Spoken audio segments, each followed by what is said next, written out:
Oi, gente, estamos aqui para mais uma aula de redação. Eu sou a professora Luana Porto e hoje eu vou falar com vocês disso que aparece aqui na tela e que é imprescindível para uma redação nota 1000 do Enem. Sabe do que eu estou falando? Olha aqui comigo qual é o nosso tema. Repertório socioprodutivo. Gente, o que é um repertório socioprodutivo? Para que ele serve? Por que a professora está falando disso? Será que isso vale nota? Gente, se vocês não sabem disso, agora é a hora de aprender. Olha só, o repertório socioprodutivo é um item, sim, de avaliação do Enem, eu vou explicar daqui a pouquinho para vocês. E no que ele consiste, gente? Ele consiste na utilização de conceitos provenientes das várias disciplinas, da química, da física, da filosofia, da matemática, da literatura, da língua portuguesa, e vai acontecer só quando vocês expuserem conhecimentos que são provenientes de disciplinas diferentes. Ou seja, se vocês usarem só conhecimento da língua portuguesa, vocês não vão demonstrar repertório socioprodutivo, não. Se vocês usarem uma ideia que vem lá de um filósofo, da disciplina de filosofia, que se vocês citarem um fato histórico que vem lá da disciplina da história, e se vocês citarem, por exemplo, uma teoria da sociologia, muito bem, vocês usaram 3 disciplinas. Usando 3 disciplinas, a banca de correção da sua redação do Enem vai entender assim, nossa, o repertório daquele candidato ali é amplo, ele é produtivo, então ele vai pontuar melhor num quesito de redação avaliativa. E qual é esse requisito? Já explico para vocês. Mas o que mais é esse repertório, gente? Além de adicionar conhecimentos de várias disciplinas, o que mais configura, no que mais consiste um repertório socioprodutivo? Olha comigo aqui na tela qual é o próximo item. O conhecimento para aprofundar, para fundamentar as minhas ideias enquanto autor do texto. Ou seja, não basta só citar um fato histórico, citar a teoria de um sociólogo ou citar uma teoria da sociologia. Importa que eu acione esse conhecimento para fundamentar o que é que eu penso.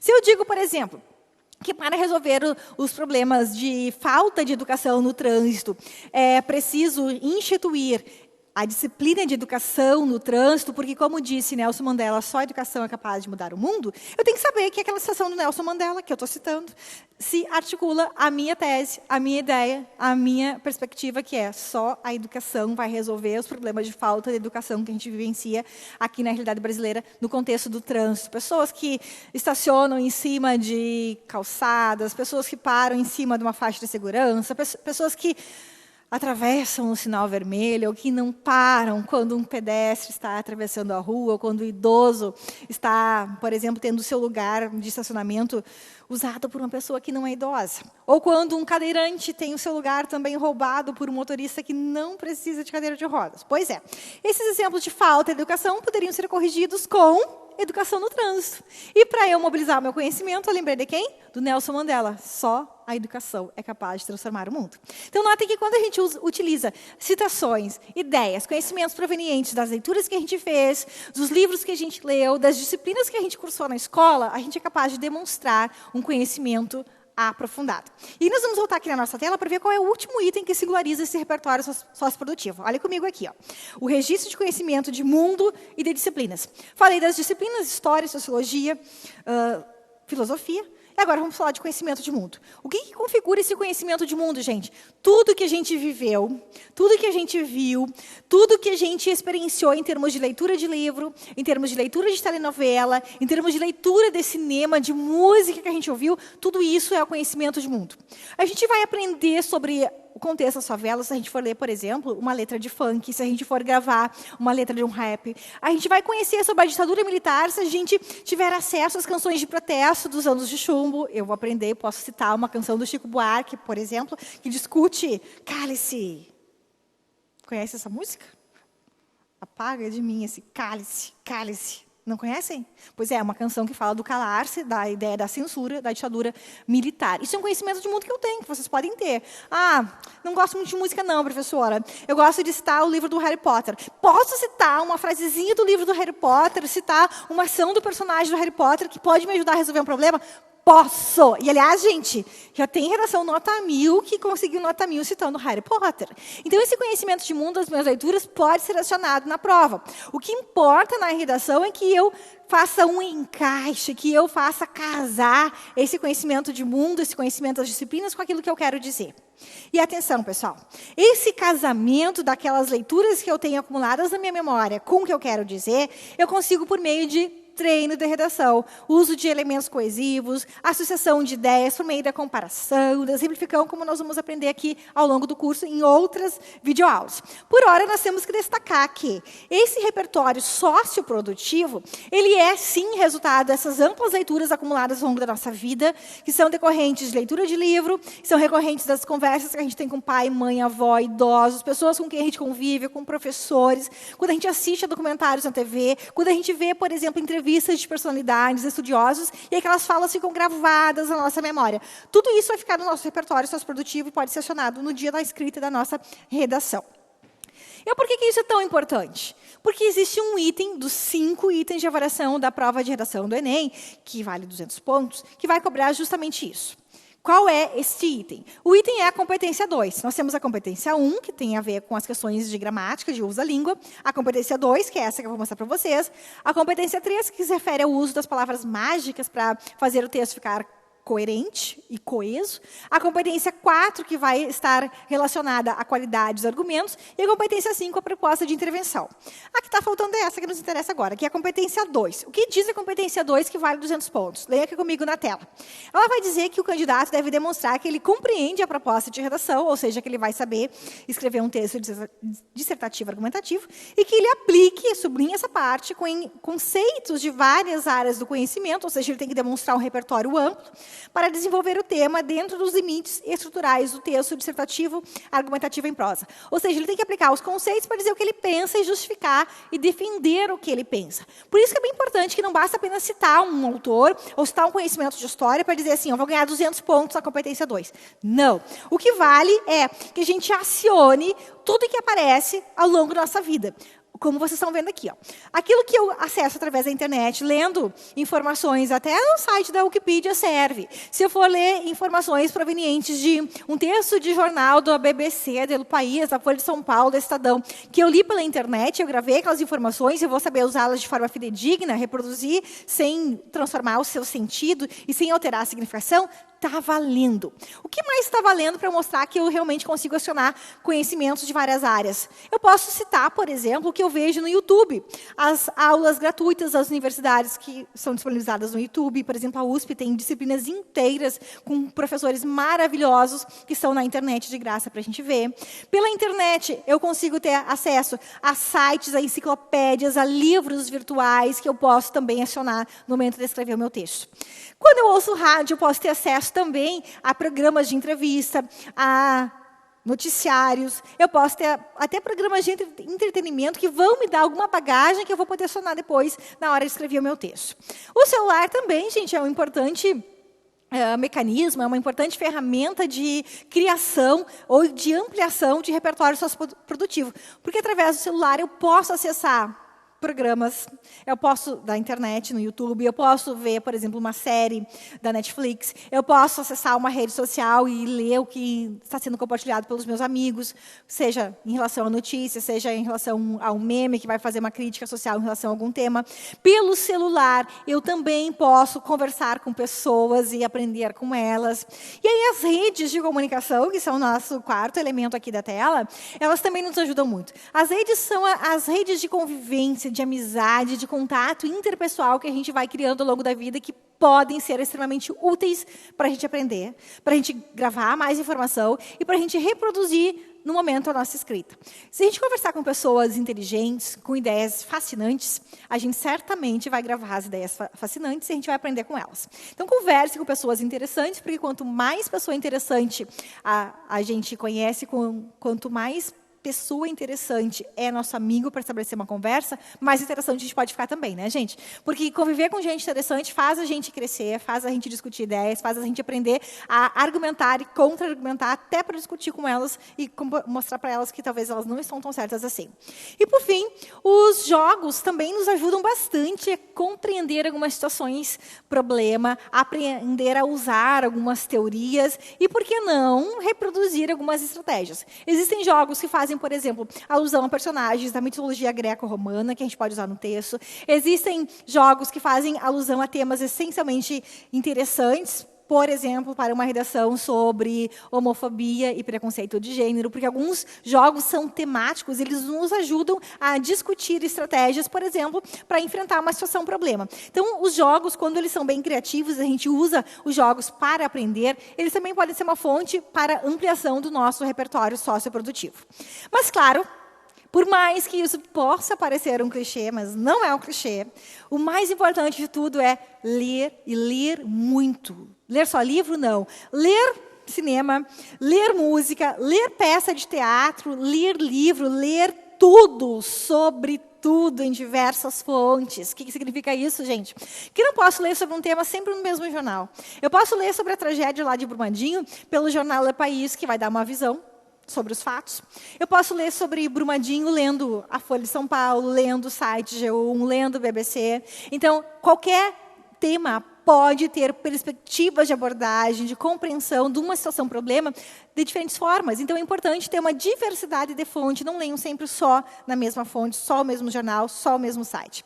Ler em diferentes suportes, o que significa isso? Que eu posso ler num livro, eu posso ler num tablet, eu posso usar um aplicativo de leitura, eu posso ler na rua, eu posso ler jornal impresso, eu posso ler jornal online, eu posso ler outdoor. Tudo isso vale, leitura em diferentes suportes e, claro, múltiplas linguagens, porque eu posso ler um texto que é um cinema mudo, aí eu vou citar para vocês um exemplo de cinema mudo muito interessante, que é O Menino e o Mundo. Eu vou comentar sobre esse filme nas nossas aulas, para uma indicação de leitura para vocês.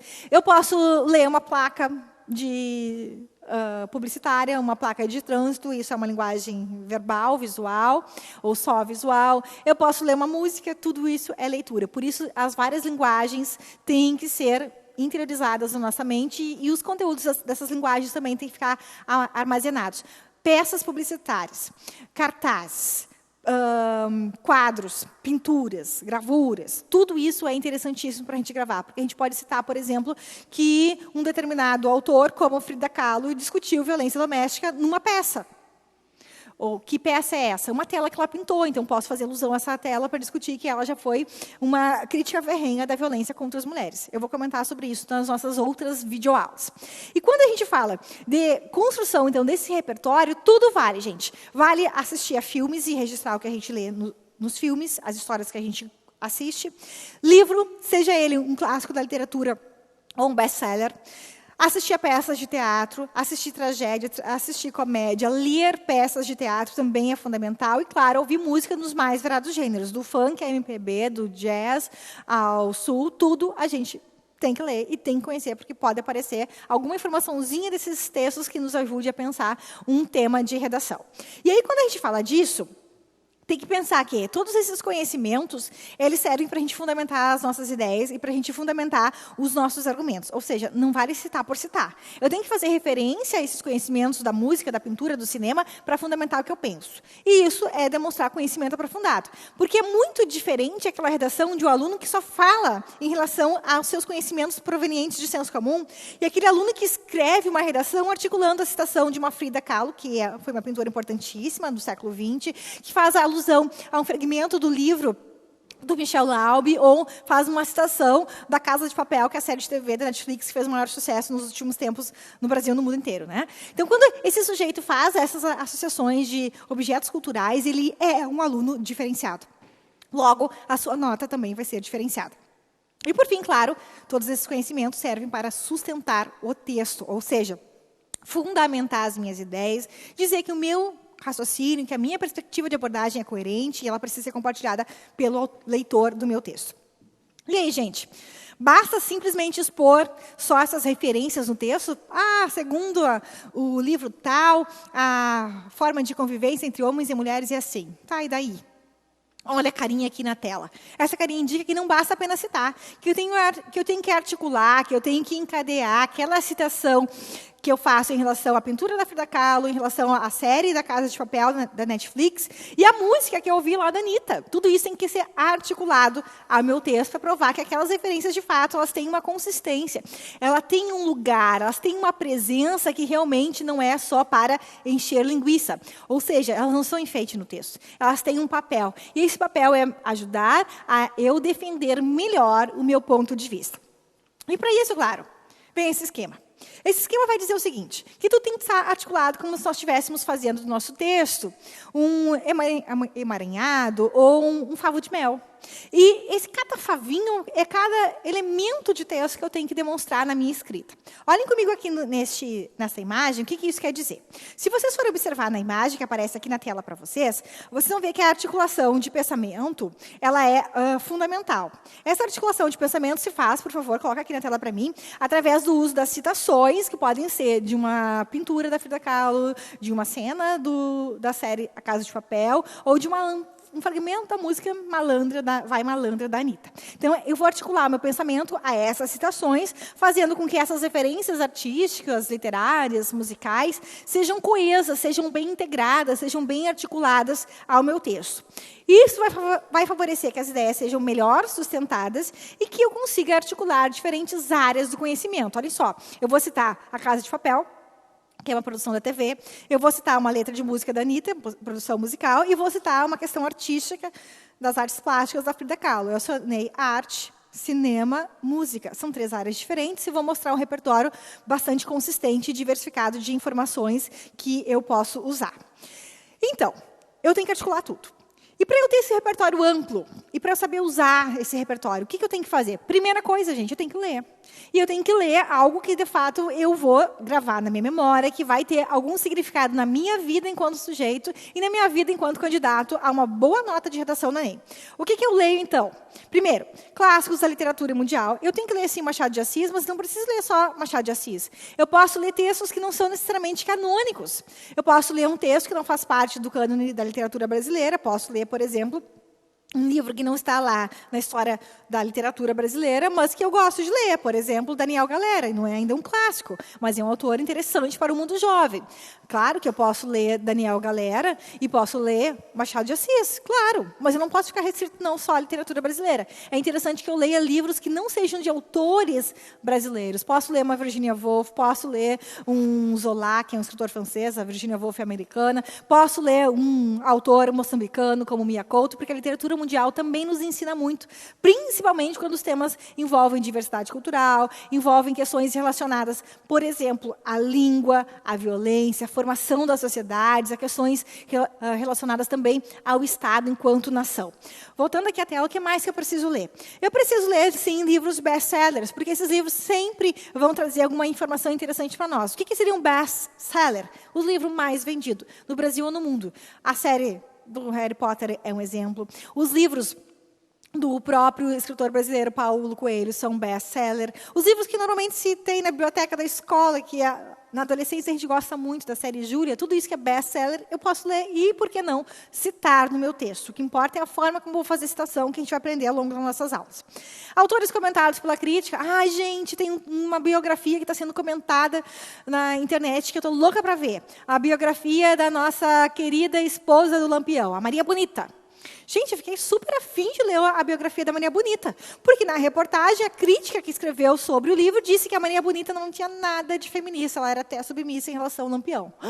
Nossa, caí nos butiás do bolso, como assim? Desconstruiu a imagem que eu tinha da Maria Bonita.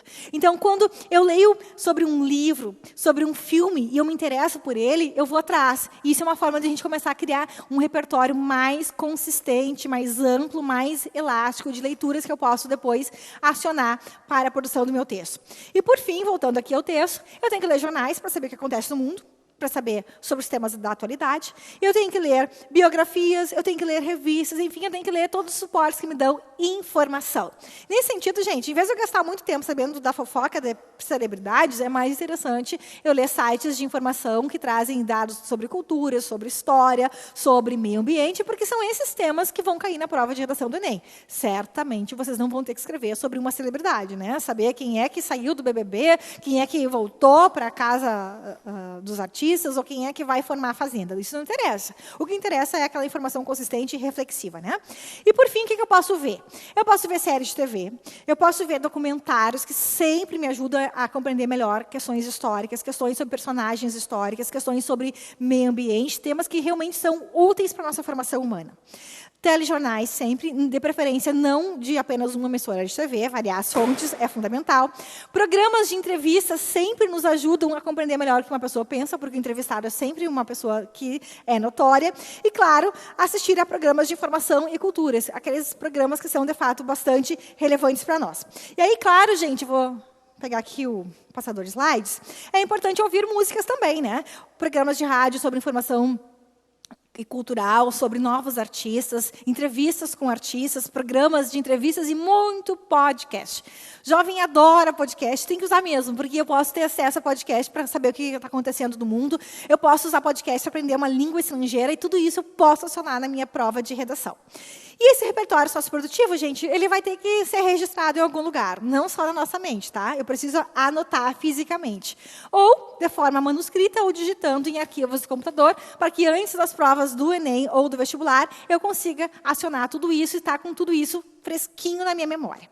Então, o repertório socioprodutivo vale nota, no Enem vale 200 pontos. Então, o repertório socioprodutivo deve ser construído, deve ser reforçado, deve ser ampliado para qualquer redação, especialmente para o Enem, porque isso vale ponto especial. Ler não é um passatempo, ler é aprendizado, ler é criação de repertório, então leia muito, porque isso, de fato, não é um clichê, é uma estratégia de sobrevivência de conquista de vaga. Anotar as leituras é sempre importantíssimo, seja no caderno manuscrito, seja no arquivo de computador, porque eu não posso confiar só na minha memória. E eu tenho que, claro, fazer com que esse meu repertório esteja sempre sendo ampliado, porque isso vai me ajudar a escrever com mais facilidade, vai me ajudar a ter ideias diferentes para produzir textos sobre os mais variados temas, e, claro, isso é item de avaliação do Enem. Eu estou aqui me despedindo de vocês, com os meus contatos. Nós vamos falar ainda mais de repertório socioprodutivo quando falarmos de redação do Enem. Eu espero vocês nas nossas próximas aulas com todo o fogo, porque dá para tirar uma redação nota 1000.